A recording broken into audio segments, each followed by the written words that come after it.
Good morning, everyone. Welcome back to the new normal class of Practical Research 1. I am your teacher, Romela Palado. Before we are going to proceed to our topic, let us first have a sort of review of the past lesson. Last week, we discussed about identifying the inquiry and stating the problem. This topic is composed of two lessons, Lesson 5 and Lesson 6. Lesson 5 talks about the subject matter of the inquiry or research, and Chapter 6, or Lesson 6 rather, talks about the research problem and research question. In Lesson 5, we talk about what are the guidelines in choosing a research topic. So the guidelines are: first, interest in the subject matter; second, availability of information; third, timeliness and relevance of the topic; fourth, limitations on the subject; fifth, personal resources. After that, we also tackle about the research topics to be avoided. So what are the topics? So first, controversial topics. Second, highly technical subjects. Third, hard to investigate subjects. Fourth, too broad subjects. Fifth, too narrow subjects. And lastly, vague subjects. If you are doing your research, where can you get your resources? So first, you can have mass media communication such as newspapers, ads, television, radio, and films. Then you can also have the books, internet, peer-reviewed journals, government publications. Then, you can also have professional periodicals like College English Language Forum, English Forum, The Economist, Academia, Business Circle, Law Review, and etc. Aside from that, you can also have general periodicals such as Reader's Digest, Women's Magazine, Panorama Magazine, Time Magazine, World Mission Magazine, and etc. You can also have your previous reading assignments in your other subjects. Lastly, you can have your work experience. Then, aside from Lesson 5, we also tackle about the Lesson 6 about the connection of research problem and research question.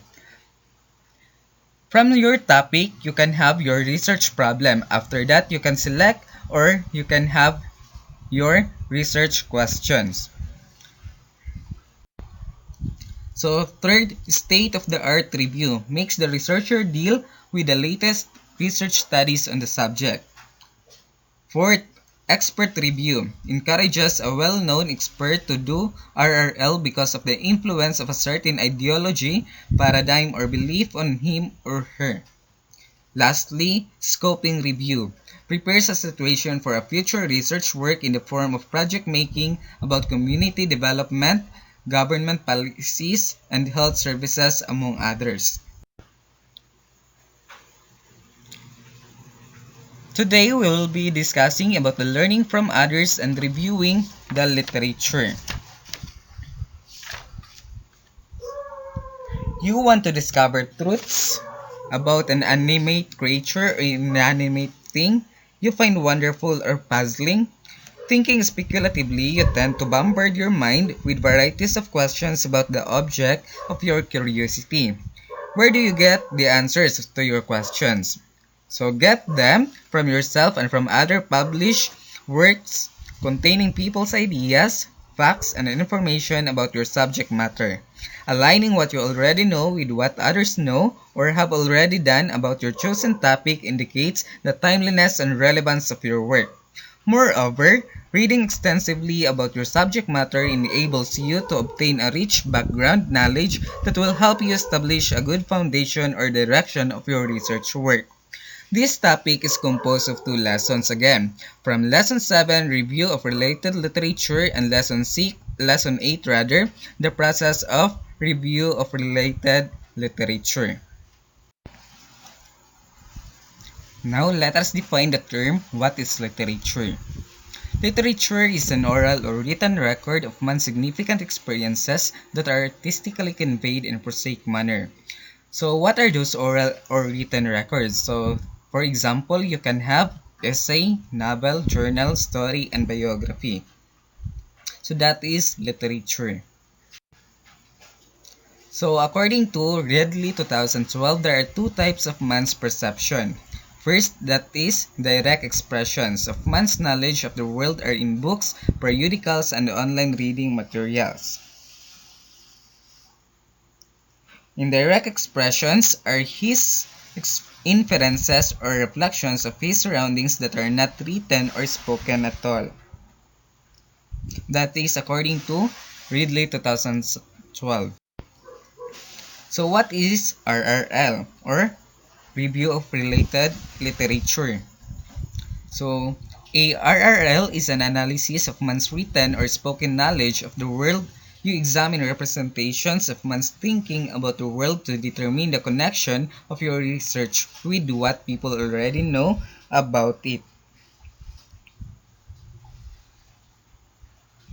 In your analysis or reading or recorded knowledge, you just do not catalog ideas in your research paper but also interpret them or merge your thinking with the author's ideas. Hence, in doing the RRL, you deal with both informal or indirect expressions of man's knowledge. Fusing your world understanding with the author's world's perceptions enables you to get a good analysis of existing written works that are related to your research study. So what is RRL according to Wallman 2014? In doing the RRL, you deal with both formal or direct and informal or indirect expressions of man's knowledge. So what are the purposes of doing RRL? So first, to obtain background knowledge of your research. Second, to relate your study to the current condition or situation of the world. Third, to show the capacity of your research work to introduce new knowledge. Fourth, to expand, prove, or disprove the findings of previous research studies. Fifth, to increase your understanding of the underlying theories, principles, or concepts of your research. Sixth, to explain technical terms involved in your research study. 7. To highlight the significance of your work with the kind of evidence it gathered to support the conclusion of your research. 8. To avoid repeating previous research studies. And lastly, to recommend the necessity of further research on a certain topic. So what are the styles or approaches of RRL? So we have traditional review of literature. To do a review of literature in traditional way is to summarize present forms of knowledge on a specific subject. Your aim here is to give an expanded or new understanding of an existing work, being necessarily descriptive, interpretative, evaluative, and methodically unclear and uncertain. A traditional review is prone to your subjectivity. This kind of review does not require you to describe your method of reviewing literature, but expects you to state your intentions in conducting the review and the name of the source of information. A traditional review is prone to your subjectivity, such as the Bachelor of Agriculture, second, Bachelor of Science in Education, third, Bachelor of Secondary Education, or any four-year bachelor degree. So what are the types of traditional RRL? First, we have conceptual review. So conceptual review, analysis of concepts or ideas to give meaning to some national or world issues. So this concept talks about the world issues. Second, critical review focuses on theories or hypotheses and examines meanings and results of their application to situations.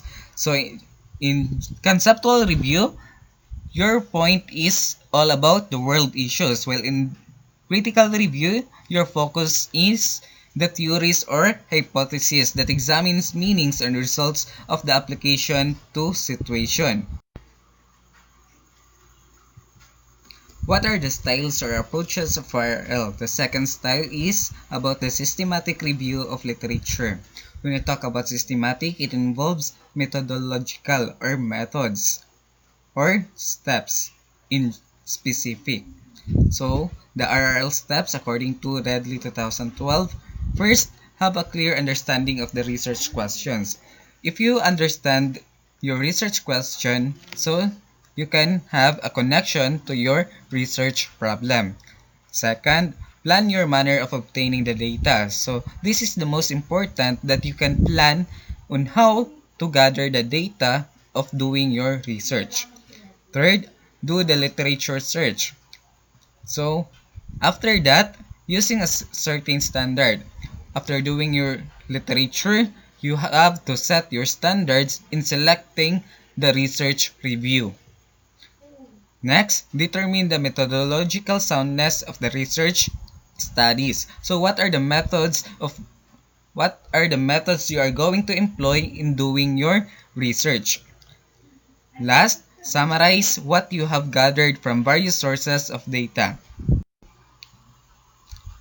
Now, let's differentiate traditional review and systematic review in the following standards. For the purpose, in traditional review, to have thorough and clear understanding of the field, while in systematic review, to meet a certain objective based on a specific research question. So the difference between traditional review and systematic review: in systematic, you have your certain objective or specific research questions that need to be attained. So let's proceed with another standard, the scope. In traditional review, comprehensive, wide picture, while in systematic review, it is restricted focus. So there is only one focus in systematic review. Another standard is the review design. In traditional review, indefinite plan permits creative and exploratory plan. While in systematic review, there is a viewable process and paper trail. So you can see what are the process of doing your research. Next standard, choice of studies. So in traditional review, purposeful selection by the reviewer. While in systematic review, prepared standards for study selection. So the researcher must set as standards of doing a research. Next standard, nature of studies. In traditional review, it is inquiry-based techniques involving several studies, while in systematic, this is a wide and thorough search for all studies. Next standard, quality appraisal. So this is according to traditional review, reviewers' views. So that is all about the researcher's view. While in systematic review, there is an assessment checklist. So you are going to set a standard in systematic review. So another standard is the summary. In traditional review, you are going to narrate that one, or narrative. You are going to write your summary in a narrative form. While in systematic review, your summary is according to the graphical and short summary answers. So you are going to plot the summary or the answers of your questions. So that is the difference between traditional review and systematic review. So what are the structure, or what is the structure of RRL?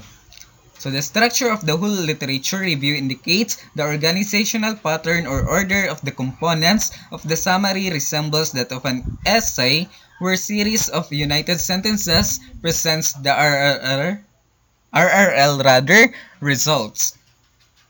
So first, an introduction to explain the organizational method of your literature review. So you are going to explain in your introduction what are the organizational methods of your literature review. While in the headings and subheadings to indicate the right placement of your supporting statements, and the summary to concisely restate your main point. So after your introduction, after doing your introduction, writing it, or explaining that organizational method, you are going to support it by the statements or the summary to concisely restate your main point of what you are doing, or what is the purpose of doing your research. That is according to Redley 2013. If you have any queries, clarifications, or questions, just contact me to my cell phone number 0930-680-829. Again, if you have any queries or clarifications or questions, just contact me to my cell phone number 0930-680-829, or you may log on to your LCMS, https /GAITF.scenes.school/LCMS. So stay safe, everyone. This is your teacher, Romel Palado, signing off.